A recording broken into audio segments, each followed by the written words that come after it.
Welcome back नाज़रीन। Doctor Ayub मेहर सां असां अॼु थोड़ा जेके मुआशी मामला मुल्क जी जेका मुआशी सूरत हाल बिगड़ियल आहे इन जे प्रॉब्लम्स खे असां यकीनन डिस्कस करे वरितो आहे, जेके कोर प्रॉब्लम्स आहिनि जिन जे करे ॿिया केतिरा ई मसइला हिक ॿिए सां जुड़ियल आहिनि, हिक ॿिए सां ॻंढियल आहिनि। त गुरबत वधियल आहे छाकाणि त बेरोज़गारी में वाधारो आहे, बेरोज़गारी में इन करे वाधारो आहे छाकाणि त सनतूं न पियूं हलनि, सनतूं इन करे न पियूं हलनि छाकाणि त मुल्क में एनर्जी शॉर्टेज आहे ऐं एनर्जी शॉर्टेज आख़िर में ॻाल्हि वञी अचे थी बैड गवर्नेंस ते, मिसमैनेजमेंट ते, यानी कि बद इंतज़ामी ते।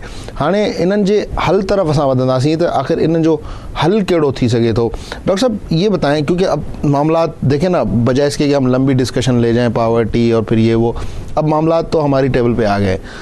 अब वन बाय वन इसका हल क्या हो सकता है कि जी अब एनर्जी के लिए हमने रेंटल पावर मंगवाए, गैस है नहीं, उनका हम $50 मिलियन का किराया दे रहे हैं, ताकि अगर आप नया ख़रीदने जाएंगे तो 25 मिलियन का आपको पावर प्लांट मिल जाएगा जो ये लेके आए हैं। अब हल क्या है इन इशूज़ का? इसमें देखिए ज़रा सा मैं दो बातें आपसे करना चाहूँगा। सबसे पहले हल की जो आपने बात की, अगर हम ये देखें कि ये प्रॉब्लम क्रिएट कैसे हुई तो आपको बड़ा क्लियर हो जाएगा। और मैं कहता हूँ कि वो जो लोग रिस्पॉन्सिबल हैं उन पर रिस्पॉन्सिबिलिटी तो उनकी असाइन करें ना कि इन्होंने, वो माने या ना माने, लेकिन हमें बताना चाहिए। देखिए मैं आपको एक एग्जांपल देता हूँ कि आज से 10 साल पहले क्या हुआ, तकरीबन 12 साल पहले, जब टेक्सटाइल विजन के नाम से एक प्रोग्राम आ रहा था तो इंडस्ट्री से कहा गया कि आप इस पर इन्वेस्टमेंट करें। $6 बिलियन की इन्वेस्टमेंट चाहिए थी और आप इन्वेस्टमेंट करेंगे तो आपकी प्रोडक्शन बढ़ेगी, ग्रोथ बढ़ेगी। मुल्क में बड़ा अच्छा प्रोग्राम था कि मुल्क में अनएम्प्लॉयमेंट कम होगी, एक्सपोर्ट भी बढ़ जाएगी। सही, आप इसमें इन्वेस्टमेंट करें। ठीक, इन्वेस्टमेंट के लिए जब गारंटी मांगी गई कि हम तो इन्वेस्टमेंट कर देंगे, अपनी जेब से बिजनेसमैन इक्विटी में पैसा लगा देंगे, नई मशीनरी आ जाएगी, स्पेंडल्स आ जाएंगे, रूटर्स आ जाएंगे, हर फील्ड में नई इंस्टॉलेशन हो जाएगी, नई कैपेसिटी जनरेट हो जाएगी। तो गवर्नमेंट की भी रिस्पॉन्सिबिलिटीज़ कुछ होनी चाहिए। गवर्नमेंट ने उस वक्त ये रिटर्न में एग्रीमेंट मौजूद है, गवर्नमेंट ने इनको कहा कि लो रेट ऑफ इंटरेस्ट पर फाइनेंसिंग बोरोइंग भी अवेलेबल होगी। सही, वहाँ पे मेंशन किया गया था। गवर्नमेंट ने मेंशन किया कि एनर्जी अवेलेबल, उसका कोई इशू ही नहीं है, एनर्जी गवर्नमेंट खुद सप्लाई करेगी, अरेंज करेगी। ठीक, गवर्नमेंट ने कहा कि आपको रॉ मटेरियल जिसमें कॉटन भी है और दूसरे फाइबर्स भी हैं वो आपको अवेलेबल होंगे, हम उसका जेनेटिकली मॉडिफाइड जो सीड है वो इंट्रोड्यूस कराएंगे। ठीक है, और आपको 15 मिलियन बेल्स जो हैं वो अवेलेबल होंगी। सही, अब इंडस्ट्री ने अपनी इन्वेस्टमेंट कर दी, वो जो रिक्वायरमेंट थी वो पूरी कर दी गई $6 बिलियन की। ठीक, पाकिस्तान में मशीनरी आ गई, इंस्टॉल हो गई। जब इंस्टॉल हो जाती है तो 3 साल बाद कहा जाए कि हमारे पास ना तो बिजली है, ना रॉ मटेरियल है, और ना ही गैस है, और ना ही कम रेट ऑफ इंटरेस्ट पर अब लोन हम दे सकते हैं। ठीक, तो ये इसका मतलब है जिन लोगों ने फिजिबिलिटी बनाई थी, जिन लोगों ने प्लानिंग की थी, वो तो रिस्पॉन्सिबल हो गए, उन पे तो रिस्पॉन्सिबिलिटी असाइन करनी चाहिए। आ गई। उन्होंने 2 चीज़ें की, एक तो ये कि वो इन्वेस्टमेंट जो की गई है, जो मशीनरी यहाँ पे इंस्टॉल की गई है, लोगों के जो उसमें फंड्स ब्लॉक कर दिए गए हैं, वो फंड्स या वो पैसा, वो इन्वेस्टमेंट कहीं और लग सकती थी, कोई और जगह यूटिलाइज हो सकती थी। ठीक, वो पैसा ब्लॉक कर दिया गया है और 50% आइडल कैपेसिटी पे आप बैठे हुए हैं, आधी सनतें बंद है। तो वो जिसका काम था सप्लाई करना, जब उससे पूछा गया ये चीज़ें आप क्यों नहीं दे पा रहे, तो वो इफ एंड देन बताते हैं कि इसलिए एनर्जी महंगी हो गई, इसलिए इंटरेस्ट रेट बढ़ गया। भाई इसलिए की बात नहीं होती। यहाँ थोड़ी सी मैं कता कलामी करूँगा। देखें, अब रिस्पॉन्सिबल हमें पता है कि कौन है, आपको पता है कि कौन है, और आप जब हम इस प्रोग्राम में बात करें तो आवाम को भी पता है। तो डोंट यू थिंक कि इस पे भी कोई नोटिस आना चाहिए? बिल्कुल आना चाहिए, और इन लोगों को भी कैफर किरदार में पहुंचाना चाहिए। कम से कम उनको, अगर करप्ट नहीं भी थे, मैं उसको आसान लफ्ज़ों में कहूँ, अगर करप्ट नहीं भी थे तो नाअहल तो थे। बिल्कुल, मतलब है उनको ये पता नहीं था कि ये उनकी प्लानिंग गलत है, वो उन्होंने गलत तौर पूरी फिजिबिलिटीज बनती है सर, पैसा इस पे जाया होता है, कौम का टैक्स पेयर का पैसा लगता है, बिलियंस ऑफ डॉलर उन्होंने जाए किए। और फिर अब दूसरा बात है कि इंटरेस्ट रेट को कम होना चाहिए। जब इंडस्ट्री कोई बात करती है कि जी एनर्जी प्राइसेस हमारे यहाँ ज़्यादा हैं, इंडिया एक्सपोर्ट में और कम्पिटिटिवनेस में हमसे बेहतर जाएगा क्योंकि वहाँ एनर्जी की प्राइस कम है, क्योंकि वहाँ इंटरेस्ट रेट कम है। ठीक, तो हमारे यहाँ रीज़न बताए जाते हैं, हमारे यहाँ इसलिए ज़्यादा है, इसलिए ज़्यादा है। बात यह है, हल नहीं बताया जाता। ठीक, और दूसरी चीज़ ये कि वो रिस्पॉन्सिबिलिटी किसकी है। जब हम बात करते हैं, फॉर एग्जांपल अगर हम बात करते हैं कि पाकिस्तान में इंडस्ट्री की डिमांड होती है कि हमारे लिए भी इंटरेस्ट रेट कम होना चाहिए। ठीक, तो बग़ैर कुछ समझे, मैं वो पॉलिसी मेकर्स बग़ैर कुछ सोचे समझे इसको समझते ये हैं कि इंडस्ट्री जो है वो सब्सिडीज मांग रही है। सही, अच्छा सब्सिडीज की बात नहीं हो रही। ठीक, एक बार मैं डॉक्टर हमजा से बात कर रहा था, वेरी गुड फ्रेंड और स्टेट बैंक में भी, तो उन्होंने कहा कि मुझे तो वो कहते हैं ना कि कीन्स के तुम फ़ैन हो और ये है वो है, लेकिन फिर उन्होंने कहा कि ठीक है हम इंटरेस्ट रेट जो है वो ज़ीरो कर देते हैं, फिर आप देखें इन्फ्लेशन कहाँ चला जाता है। क्या ये नहीं, उनकी लॉजिक गलत है। ज़ीरो कर देते हैं, इन्फ्लेशन कहाँ जाता है? स्टेट बैंक की रिस्पॉन्सिबिलिटी है रुपये की वैल्यू को मेंटेन रखना, स्टेबलाइज रखना, और उसका स्टेबलाइज रखने का मतलब है कि इन्फ्लेशन नहीं होना चाहिए, इन्फ्लेशन को कंट्रोल में रखना चाहिए। इन्फ्लेशन कहाँ चला जाता है, कैसे चला जाता है, उनकी रिस्पॉन्सिबिलिटी है, वो अपनी रिस्पॉन्सिबिलिटी नहीं। उन्होंने ऐसे ही एक मतलब तंजिया कहा था मुझे कि आप तो कहते हैं जी इंटरेस्ट रेट कम कर दें। देखें, पॉलिसी मेकर की जिम्मेदारी है वो इंटरेस्ट रेट भी कम हो और इन्फ्लेशन को भी ना होने दे। ठीक, अगर वो पॉलिसी मेकर हैं, ये इकोनॉमिस्ट की जिम्मेदारी है। ठीक, वो ये ना बताएं कि इससे ये हो जाएगा। चले, अभी आपने कहा ये ज़रा डॉलर का क्या मुअम्मा है कि लोग कहते हैं कि जी परवेज़ मुशर्रफ जो थे वो खैर शौकत अजीज़ को लाए, वो अच्छा इकोनॉमिस्ट था, अच्छा जादूगर था, उसने जादू टोना किया हुआ था कोई डॉलर पे कि नीचे ही रहना भाई, ऊपर मत जाना, तो एकदम चीज़ बैंकर्स थे।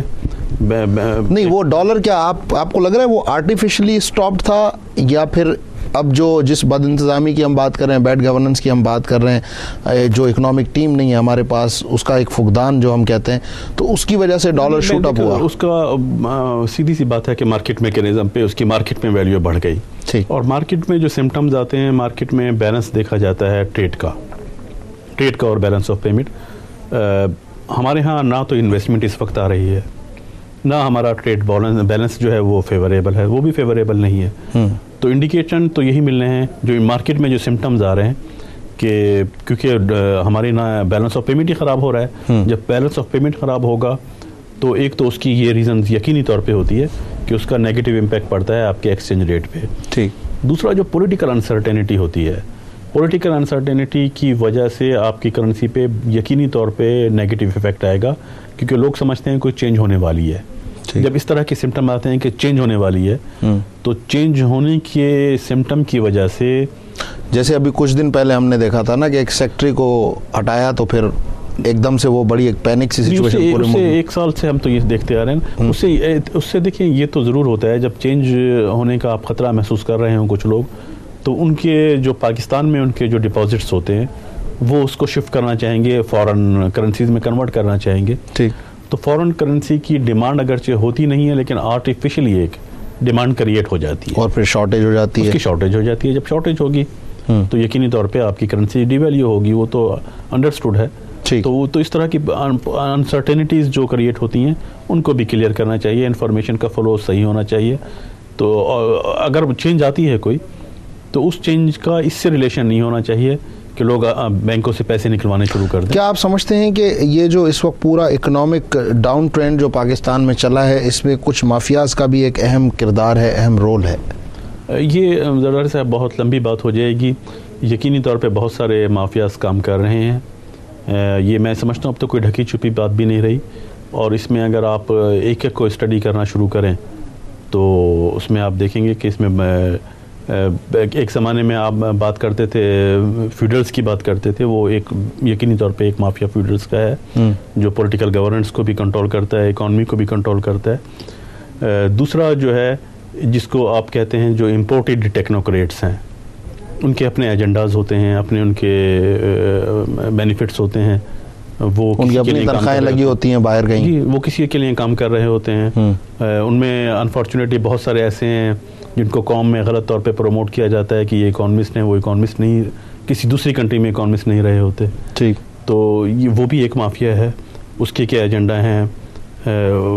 अभी आपके मीडिया से बहुत ज़्यादा हाईलाइट किया गया कि प्लानिंग कमीशन ने क्या स्टेटमेंट्स दी हैं अगेंस्ट दी, मैं कहूँगा कंट्री या आइडियोलॉजी।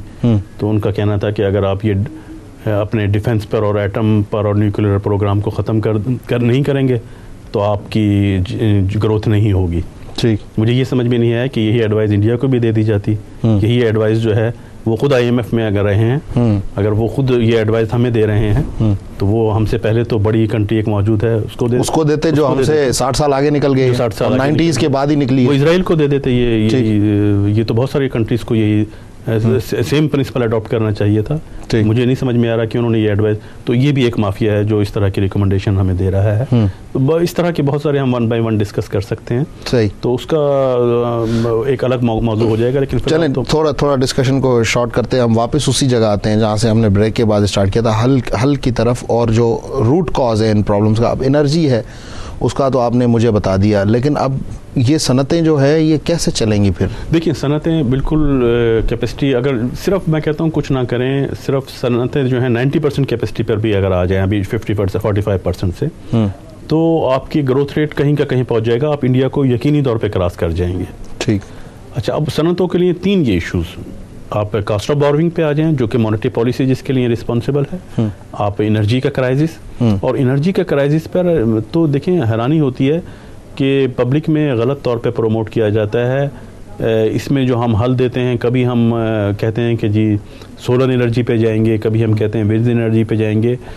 आपको याद होगा आज से 15 साल पहले जब हम थर्मल की बात कर रहे थे, तो बहुत सारे इंडिपेंडेंट इकोनॉमिस्ट की ये रिपोर्ट आई थी कि अगर ये जो इंडिपेंडेंट पावर प्रोजेक्ट्स हैं ये जब इंस्टॉल हो जाएंगे तो एनर्जी जो आज जिस प्राइस पे मिल रही है वो 10 गुना ज़्यादा कीमत पे मिलेगी।